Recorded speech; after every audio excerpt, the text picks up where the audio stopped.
Hi, my name is Aaron Draper and welcome to my channel. I'm a photography professor and I also teach Photoshop, which is sort of where the name of my channel came from, PhoFessor. It came from from Photoshop, and photography, and Fessor is just, yeah.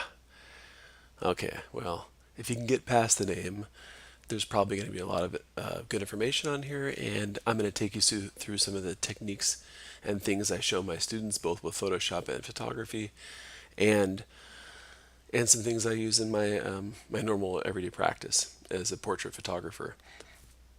If you'll notice, I'm in the Camera Raw dialog box. I use Lightroom for a lot of things, and I'm going to be doing the same thing I do in Lightroom that I do here in Camera Raw. I use them back and forth. I I generally prefer Lightroom for larger quantities of images, and I'm just going to do a one-off right here, so I don't really care, and I'm just going to do it in Camera Raw. Some of the first things I do is I dump contrast, I dump color in most of my images, just because contrast is something that I think a lot of our images are really contrasty and they're super punchy color, and I tend to go the other way. So the first thing I'm going to do is check my exposure. And I like my exposure as is. I might darken it up just a little bit. And then my contrast, I'm going to dump about, 4 or 5. Let's go 5 there. And clarity is your mid-tone contrast, so I'm going to dump that as well. And then I'm going to dump my saturation about 5 probably too. Oh, right about there. Now already this has more of, I like the skin tones here better than I liked them before. Skin tones are made up of red and yellow, and I tend to not like skin tones looking super punchy red and yellow. You'll notice this image was shot up in here in some of our information for the exposure. It's f2 1/1000th of a second at 105 at ISO 400. I rented from Borrow Lenses. I rented a lens. It was a fixed 105 1.4. It's a Sigma art lens, and I'm going to be buying that. I honestly couldn't stand it when I was shooting it. It was so amazing. I absolutely love that lens. The bokeh back here is flipping beautiful. So here's my senior portrait subject. I'm going to go in here and look. What else do I usually change? Sometimes I'll bump the luminance in the oranges, which is usually her face. And you'll see there it is, and here it is. And I'm brightening it just a touch. I don't usually do a whole lot in that. I don't split tone just yet either. I will remove chromatic aberration if there is any, and profile correct for this lens, which means it just takes off, basically, if you'll see, it takes off the vignette off the edge. So, yeah, so I'm going to open this image. I think I'm about ready. Let's open this up. So frequency separation, what is it? Well, if you look at this gal's skin, you'll see that she has actually really nice skin. There's a couple of problems here with her eyebrows, and there's a couple little bumps and stuff that makeup actually didn't catch, and a couple little lines too that we're going to catch. Now, you're probably asking, dude, you picked a super easy person to do this on, and yeah, I did, but mostly because I didn't want to pick somebody that had really bad skin and put them on YouTube and then say they have really bad skin, and yeah, I just didn't think that would be super cool for somebody to see their face on YouTube as an example of really crappy skin. So I decided not to do that. Now what we're looking to do here is this. If you look at her skin,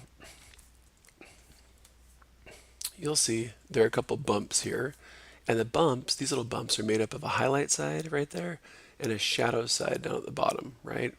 So when you're looking at editing skin, you're looking at sort of probably making it flat, right? Because to change a 3D object, which is a zit, to a flat object, you're trying to take a sphere, which has a highlight and a shadow side.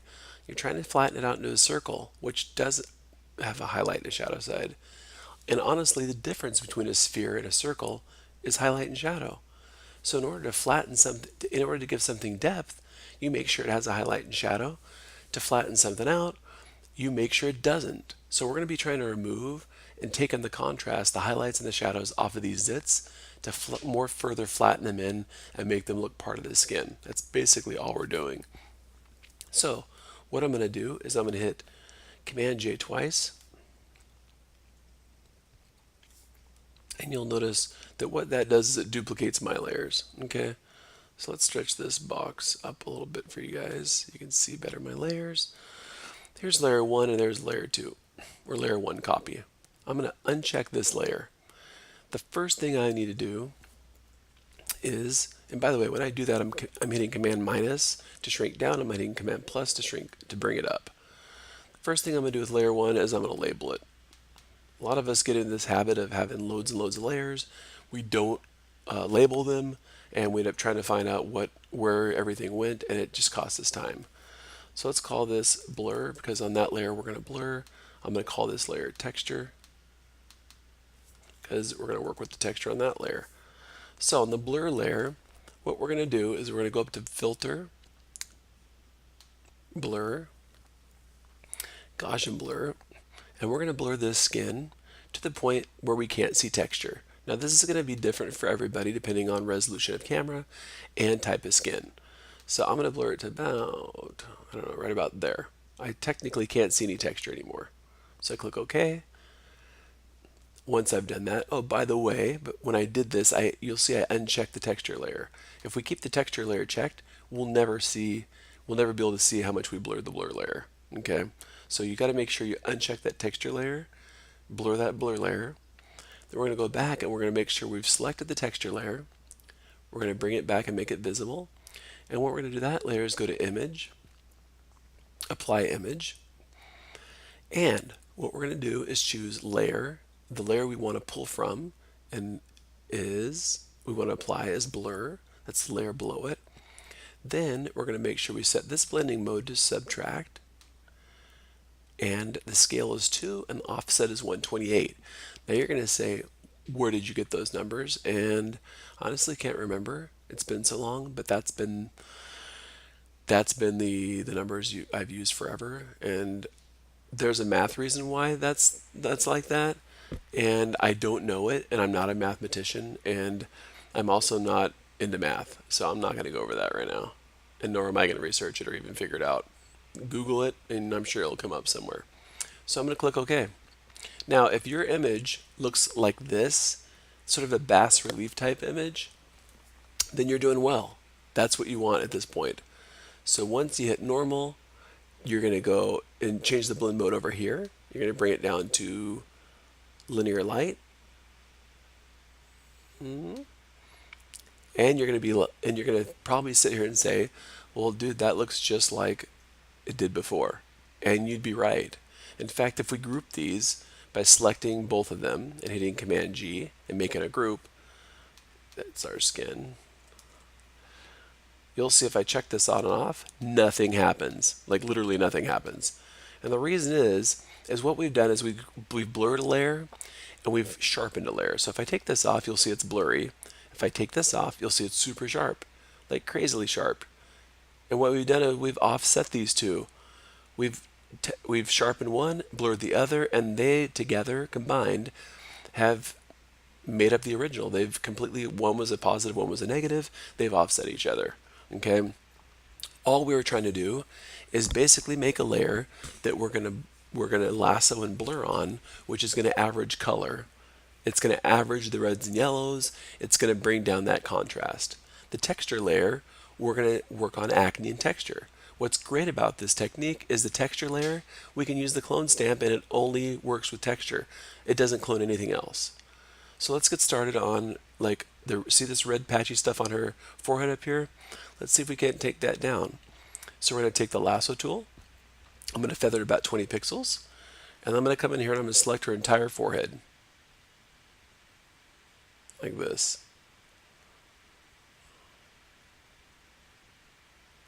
Make sure I'm going to get up in here too, I think. And I'm going to get this too. I'm going to hold Shift down and add to the selection there. So I'm going to blur this layer. I'm going to go to, now that's why I've labeled this blur, is because I'm actually going to blur this layer. So I go to Filter, Blur, Gaussian Blur, And now I'm going to start blurring these tones together. Now you'll notice if I go too far, it turns into this gray mess, right? So you can't go too far. So I'm going to come back here and back it up a little bit. Now you'll notice, oh man, I don't know if I'm going to get that red out. I'm going to have to do something else. It's doing a pretty good job. It's mostly taking this, the shadows and highlights down, okay?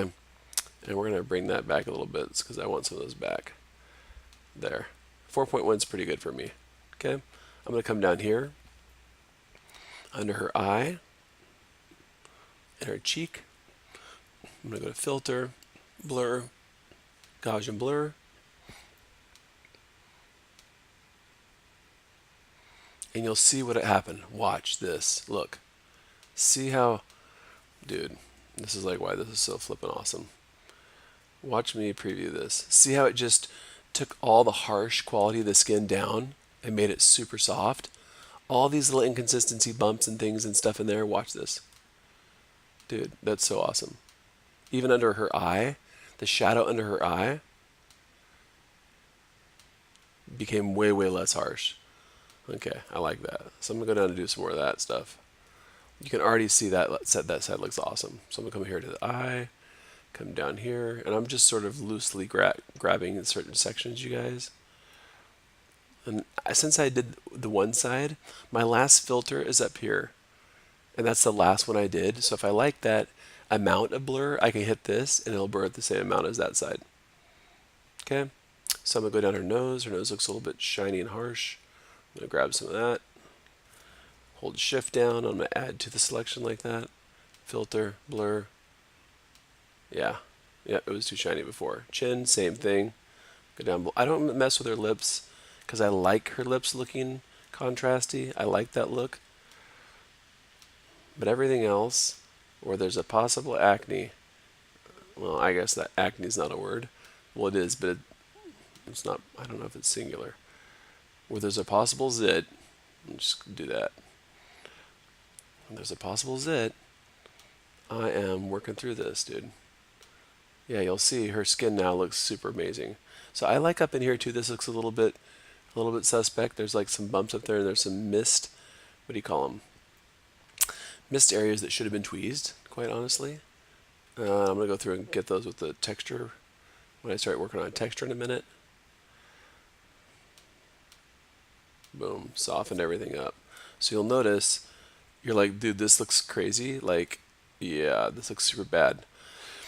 That red I'm going to take out too, because that's bugging me. I'll take it out in a little different way. I'll desaturate that red. So yeah, so what we've got is, now you'll notice too, as I back this out, this looks a little bit overdone, right? You're like, wow, that looks way overdone. And it is, but I like to work in an exaggerated way because I like to see that it's working, okay? And then what I do is I just group these and put them in a group called skin, and I drop the opacity of everything, and then I back it off, okay? So the texture layer, I'm going to start working with texture. On this, with this one, you use the clone stamp. You can actually use it at 100% opacity. Make sure you're on current layer.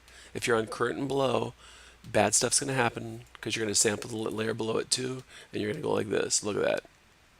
Crazy. Don't do that because that is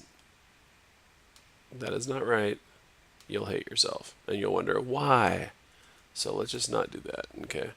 Let's go back to just current layer. Now what I'm going to do with this current layer is I'm going to get in really tight. I'm going to find some skin next to it that I like and just flip and clone over it. I'm hitting Alt right now, Option and Alt, which selects my skin, and then I'm clicking on it when I want something repaired. Okay? Now, don't leave tracks, right? I tell my class all the time, you want to be like a serial killer. You want to be like Dexter. Don't leave a trace that you're ever there. You leave a trace, and then everybody knows you did an edit. And I think it's the best edits are the ones where you have no idea it's even been edited. It just looks like they had a fantastic skin day. Okay? And when I say don't leave tracks, I mean don't go like this. Like don't pick this skin here and then go. That looks great. Okay, I'm going to come over here and do that. Great. Now if you look, What human on earth has the exact same skin texture several times in a row? That doesn't happen. Okay. Now that was a super, super obvious thing, but it's the same thing like in grass or anything else you're cloning. Don't clone an exact duplicate right next to each other. And also, you guys, don't pull skin that doesn't have the same properties. Like her nose skin is different than her cheek skin. Her forehead skin is different than her cheek skin. And if you do that, watch. I'll pull some forehead skin and I'll put it down here. Look.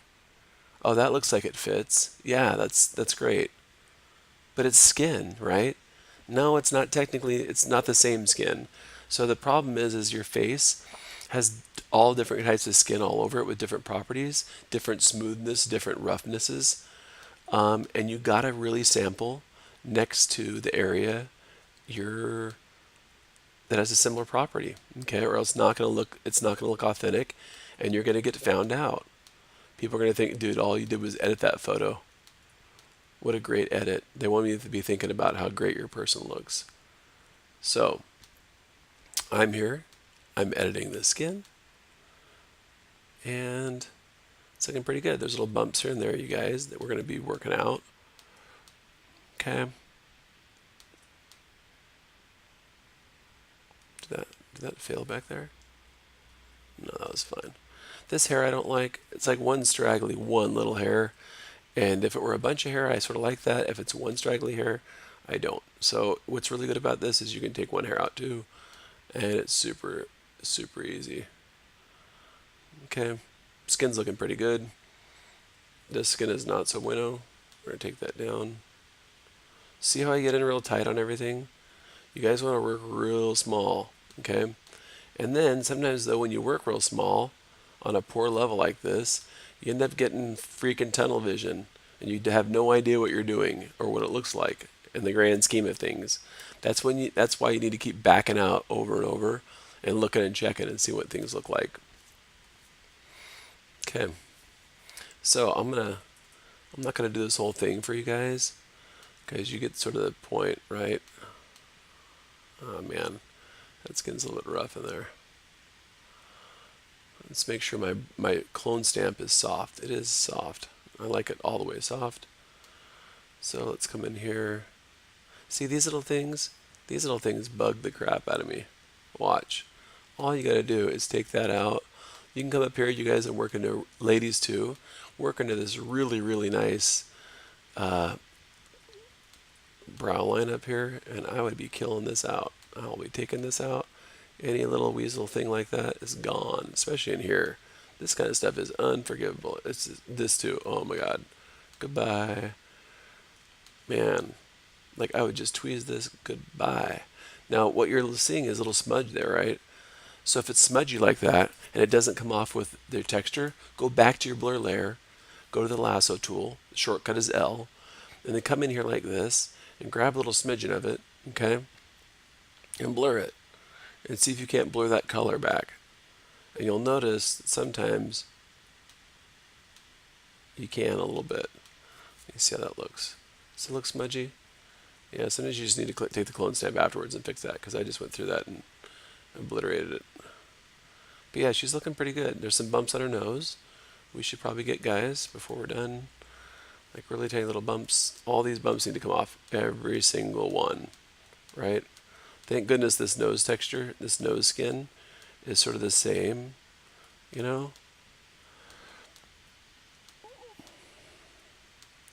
Is out of focus because it was shot at 2.0 with a 105, which I'm surprised her. Yeah, I'm actually surprised it's in focus. I was sort of just messing around with the lens and trying to see if I could push it or not, and I was pushing it. Some of these shots, one eye is in focus, another eye is out of focus, which is what happens when you're shooting wide, almost wide open with a super long lens like the 105. But it is my favorite lens. I just like the focal length. I like the feel of it. So you'll see, guys, I'm taking all these little bumps down. Anything, especially y'all, where you see a highlight in the shadow. If you see a highlight over here on this side of the nose, take that out, right? highlight really shows up against the dark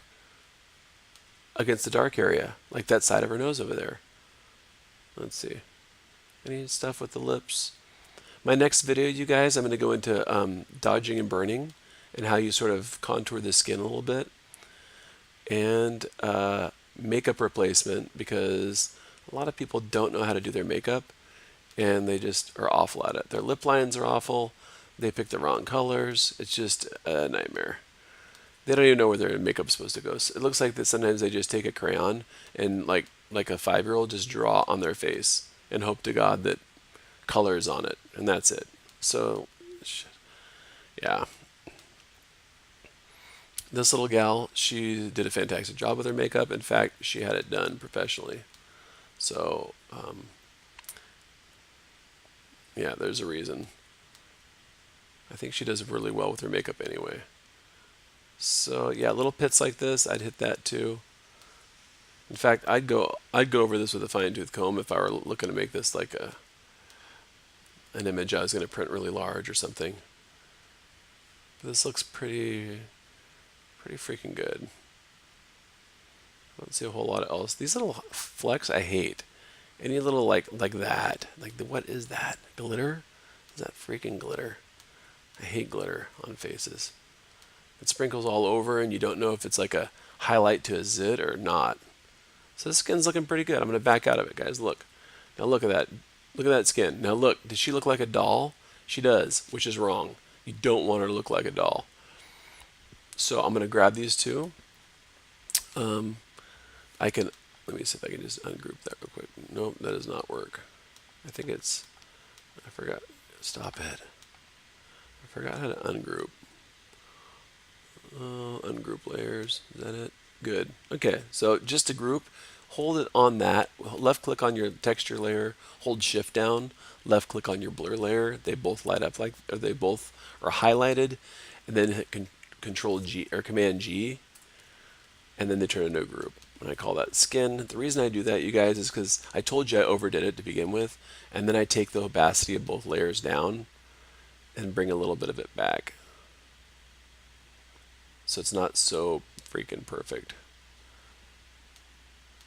And now you'll see she has little bumps here and there, but it's not bad.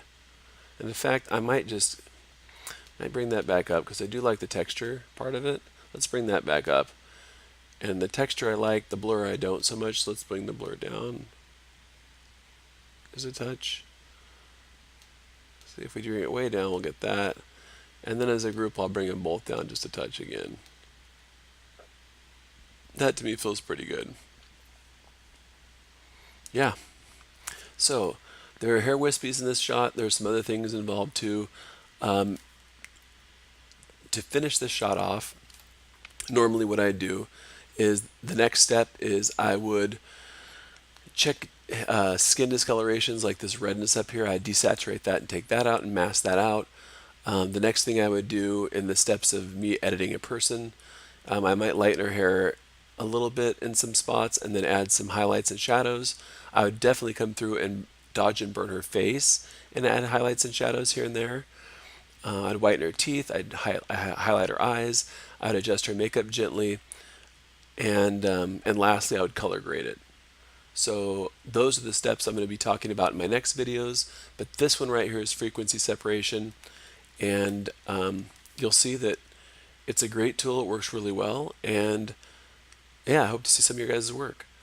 So keep shooting, keep editing, because that which you persist at doing becomes easier. So yeah, trial and error, and have lots of error. I'll see you guys next video.